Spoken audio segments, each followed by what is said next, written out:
Hello. Welcome to a new episode on the fascinating world of psychology, Enrique.com.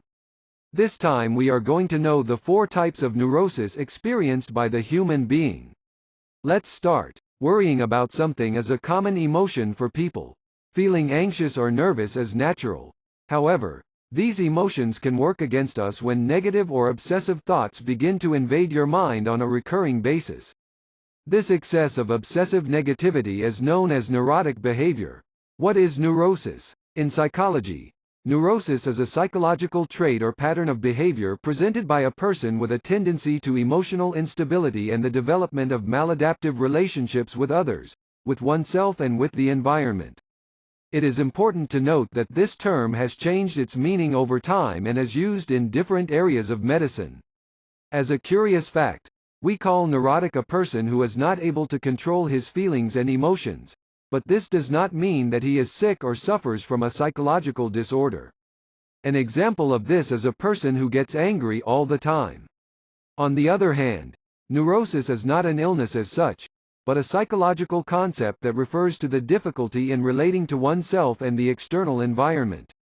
It should be noted that neurosis is present in some types of psychological disorders, but unlike psychotic disorders where contact with reality is lost, in the others this does not happen. The types of neurosis that exist. As we saw, neurosis is a term with several meanings thanks to its broad definition. Neurotic behaviors and emotional responses to stress have historically been classified into 3 categories: phobic, hysterical and obsessive. Now let's get to know the 4 types of neurosis according to their specific clinical designation. Number 1. Obsessive neurosis. A person suffering from this type of neurosis feels constant distress due to repetitive and intrusive thoughts. These thoughts cannot be suppressed and cause frustration, and may cause the patient to engage in repetitive behaviors in the hope of relieving the discomfort. Sufferers of this psychological phenomenon fear facing new feelings of distress. This leads them to try to keep almost everything around them under control in order to avoid situations that may provoke these crises. Number 2. Phobic neurosis. People with this neurosis often experience significant anxiety when exposed to specific stimuli, such as public speaking.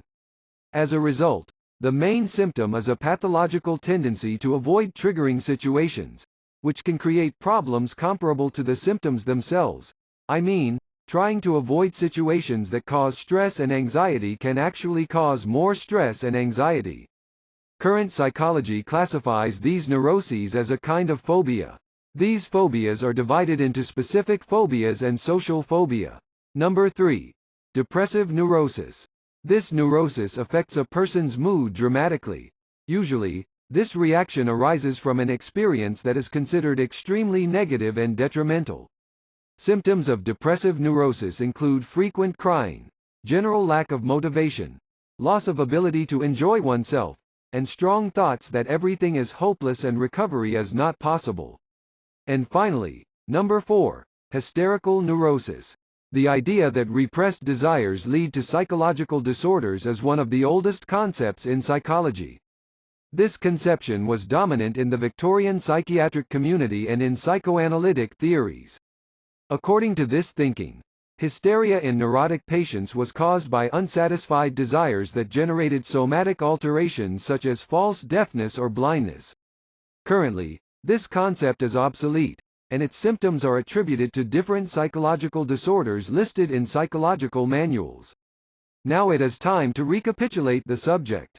You see, people labeled as neurotic do not suffer from a psychological disorder in the strict term. Neuroticism is part of the 5 personality traits along with extroversion, agreeableness, openness to experience, and conscientiousness. These refer to a specific set of common characteristics possessed by most people.